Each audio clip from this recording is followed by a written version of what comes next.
कार्तिक महात्म 8वां अध्याय। इसमें कार्तिक व्रती के लिए उद्यापन करने की विधि आपको जो है सो दिया जा रहा है। तो नारद जी ने कहा कि हे राजन, पृथु राजा से बातचीत कर रहे हैं, अब मैं कार्तिक मास के इस व्रत की उद्यापन विधि बतलाता हूँ। ध्यान पूर्वक सुनिए।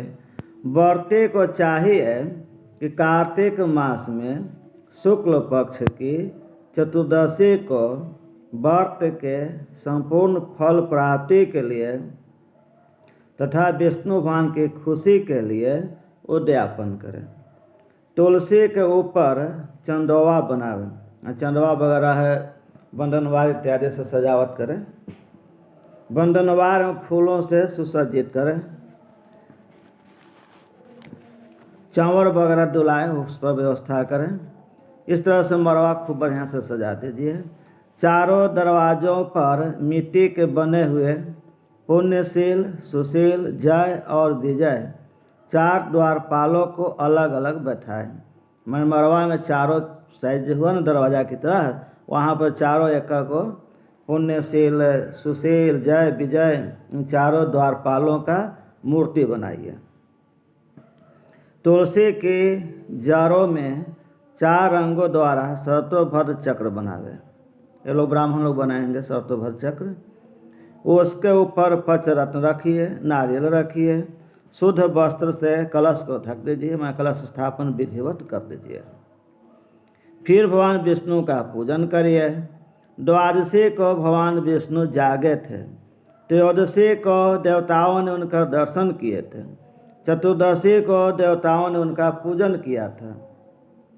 इसीलिए भगवान विष्णु के उद्यापन की पूजा की जाती है चतुर्दशी को। उस दिन सज्जन तथा शांत चित्त से व्रत करना चाहिए। अपने गुरु की मूर्ति बनाकर षोडशोपचार तथा विविध नैवेद्य आदि से भगवान का पूजन करें।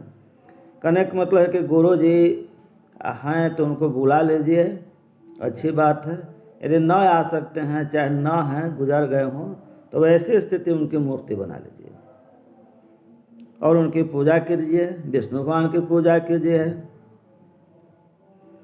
तो अनेकों प्रकार के वाद्य यंत्र से, बाजा से भगवान के कीर्तन भजन करिए। रात्रि में जागरण करिए। सभी व्रत में आपको रात्रि जागरण दिया हुआ रहता है। सब में रात्रि जागरण करना चाहिए। जो प्राणी श्रद्धापूर्वक भगवान का कीर्तन करते हैं, उन लोगों के 100 जन्मों के पाप धुल जाते हैं। माने पुण्य के द्वारा जो पाप कटने लायक होता है, वो कई जन्म पहले का सब पाप जो है सो समाप्त हो जाता है। जो व्यक्ति भगवान के नियमित जागरण करके रात्रि भर भगवान का कीर्तन करते हैं, उनको असंख्य गौदान करने का फल प्राप्त हो जाता है। जो लोग भगवान की मूर्ति के सामने नाच गान करते हैं, उनके अनेकों जन्म के एकत्रित पाप नष्ट हो जाते हैं। माने पिछले जन्म में धर्म कार्य करने के बाद भी कुछ पाप बच गया था, नहीं करता था, वो सब खत्म हो जाएंगे। जो लोग भगवान के सम्मुख बैठकर कीर्तन करते हैं, बंसी आदि बाजा बजवाकर भगवत कीर्तन करते हैं, भगवान को प्रसन्न करते हैं और भक्ति से रात्रि भर जागरण करते हैं, उसे करोड़ों तीर्थ करने का फल प्राप्त हो जाता है। पूर्णवासी को अपनी पत्नी सहित वेदपाठी ब्राह्मणों को या केवल एक ही श्रेष्ठ ब्राह्मण को उनकी पत्नी सहित बुलावे और उन्हें खीर आदि मधुर भोजन करावे। माने योग्य ब्राह्मण को बुलाइए, दोनों प्राणी से बुलाइए, ब्राह्मण ब्राह्मणी को, और उनकी जय सत्कार करिए, मधुर भोजन करवाइए। मधुरम भोजनम विप्राणम, ब्राह्मण लोग मधुर प्रिय होते हैं। और उसके बाद यथाशक्ति उनको दक्षिणा दीजिए, क्योंकि पूर्णवासी को ही भगवान ने अपने भक्तों को वरदान दिया था और मत्स्य रूप धारण किए थे। इसीलिए उसी दिन जो दान, हवन, जप आदि भगवान विष्णु के निमित्त किया जाता है, वह है अच्छे फल को देने वाला होता है। इसीलिए व्रती को 3 या 1 ब्राह्मण को सब पत्नी सामर्थ्यानुसार भोजन करावे। एक ब्राह्मण एक ब्राह्मणी, या 3 ब्राह्मण 3 ब्राह्मणी 6 हो गया। उन ब्राह्मणों को अपने सामर्थ्य के अनुसार दक्षिणा दीजिए, प्रणाम करिए। बाद में भगवान विष्णु की पूजा करके अन्य देवताओं तथा तुलसी एवं कपिला गाय का पूजन करें। माने कपिला गाय का मतलब होता है कि एक वर्ण गाय, चाहे उजला हो, काला हो, लाल हो, नीला हो, पीला हो, चांदी के वर्ण का हो, सिल्वर कलर, गोल्डन कलर, कोई भी कलर हो, ये पूरा गाय एक ही कलर का होना चाहिए, एक ही रंग का होना चाहिए, छिटदार नहीं, कोई दूसरा रंग तनिक सा भी नहीं होना चाहिए, एक सिक्का के बराबर नहीं। उसी को कपिला गाय कहते हैं। तो ऐसा कपिला गाय मिल जाए तो उसकी पूजा करिए, और नहीं तो जो गाय मिल जाए उसी को पूजा कर लीजिए,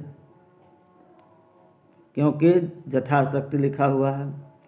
व्रत की कथा सुनाने वाले गुरु उपरोक्त ब्राह्मण को वस्त्र आभूषण से उनकी पूजा करके उनसे क्षमा प्रार्थना करें। जिस ब्राह्मण से आप कार्तिक महात्म सुन रहे हैं उनके लिए कह रहा है, या गुरु जी हैं, पुरोहित जी हैं, आचार्य हैं, या कोई अन्य ब्राह्मण भी हो सकते हैं, तो उनको वस्त्र दीजिए।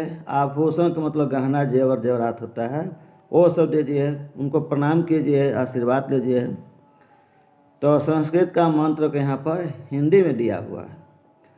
आप सब लोगों की अनुकंपा से मुझ पर भगवान सदा प्रसन्न रहें। इस व्रत को करने से मेरे 7 जन्मों के किए हुए पाप नष्ट हो जाएं और मेरे संतान चिरंजीवी हो। इस पूजा के द्वारा मेरी सभी इच्छाएँ पूर्ण हो। मेरी मृत्यु होने के बाद मुझे अतिशय दुर्लभ विष्णु लोक प्राप्त हो। यही ब्राह्मण को प्रणाम करके, गुरु पुरोहित देवता को, गाय को प्रणाम करके आशीर्वाद मांगिए। व्रत करने वाला इस प्रकार ब्राह्मणों से क्षमा प्रार्थना करे, अपनी भूल चूक की माफ़ी मांग लीजिए, क्योंकि आप कितना ही कीजिएगा फिर भी कुछ न कुछ कमी रहता है, इसलिए अंतिम में क्षमा प्रार्थना जरूरी होता है। और उनको प्रसन्न करके उनको विदा कीजिए। पूजा की सारी वस्तुओं के साथ गाय भी गुरु को दान में दे दीजिए।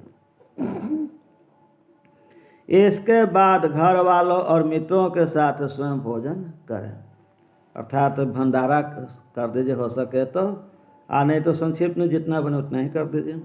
कार्तिक और माघ मास के उद्यापन के नियम इस प्रकार बतलाए गए हैं। मैंने कार्तिक और माघ महात्म दोनों का उद्यापन की विधि एक ही हुआ।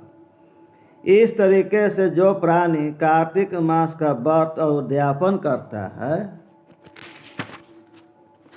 वह पाप रहित होकर मनोकामना उसकी पूर्ण हो जाती है। बोलिए कार्तिक महीना की जय, कार्तिक मास की जय, भगवान श्री कृष्ण की जय, गंगा मैया की जय। शंकर दयाल मिश्र, आदित्यपुर। लाइक से और सब्सक्राइब करें, अच्छी कमेंट करें, प्रोत्साहन बढ़ाएं, ताकि हम और भी इस तरह के वीडियो आपको दे सकें।